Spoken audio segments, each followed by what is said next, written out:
So guys, all right, I've been talking a lot about seeing sponsored musician posts in my feed about 5 or 6 times more than I was just a couple weeks ago. What I want to hammer across now is the more that those start popping up, especially in those numbers, that quick of a jump, that just means that the attention for those is going to start going down. And that means the prices are going to start going up, and eventually it won't be as worth it. It won't be as valuable as it is now. So I really want you guys to get into it. Now, because Instagram is very visual, I would really recommend getting some nice lighting and just making those first few seconds of the video enough for someone to stick around and listen to your music. There's a ton of ways to be able to do that. A lot of the ones that I'm seeing are just guys on a couch or in a rehearsal studio, so you could have a little bit of a leg up and make it way more worth it. And I do want to talk about the targeting, because let's just say you're an artist who loves Taylor Swift. So an artist who loves Taylor Swift, or a band that really likes The Killers. When you have artists that are that big and you're targeting towards them, the reason I bring that up is I had a client and she was marketing towards everybody in the entire world who likes Taylor Swift. And that was just such a broad audience that it was difficult to see. What happens is the targeting start seeing the similarities between who's engaging, and they start targeting towards other people within that group that you're marketing to. They start targeting to people that are closest to the ones that are already interacting with your video. If it's too broad, you won't be able to get that traction. And it's through Facebook. But the Facebook Ads Manager kind of says, I don't really know what to do with this. So we want to get a little bit more targeted. Also, people that like or follow Taylor Swift or The Killers might not actually be interacting with that band or artist or care all that much.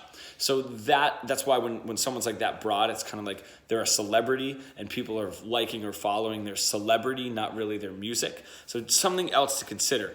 So when you guys are marketing, you want to get the niche down. Now, if you're using Facebook Ads Manager, maybe I'll do a video that really gets into it. It will show you that it kind of has like this scale of how good or how broad your reach is going to be, and it tries to get you like somewhere right in the middle. I would recommend going for bands or artists that are close to that, but have a little bit more of a concise, solid fan base. So artists that are a little bit more on the rise, that people that are following them are going to be into their music. That is going to be the best way to kind of go about it.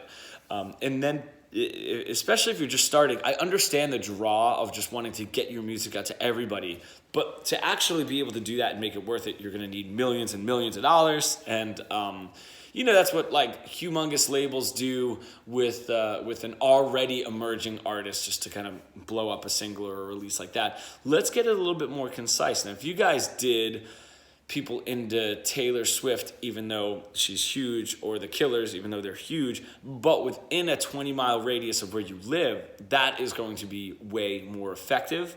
And then from there, you can kind of mess around with smaller artists and maybe a larger geographic area.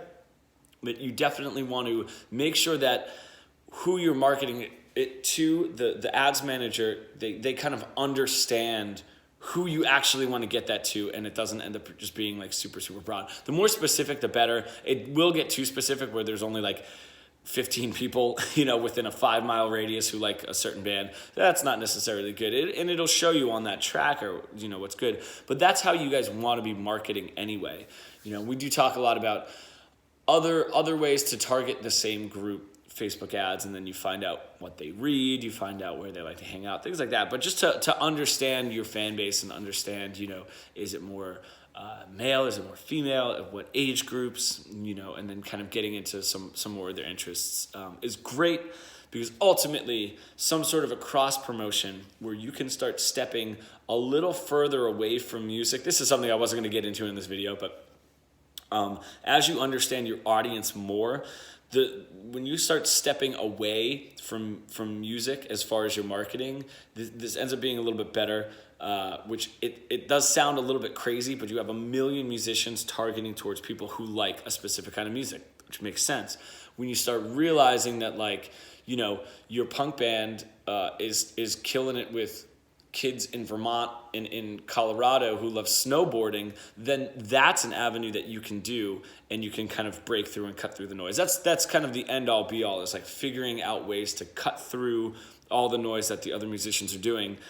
Ultimately, why I want you guys to get into sponsored posts and stories now before it ends up not being worth it.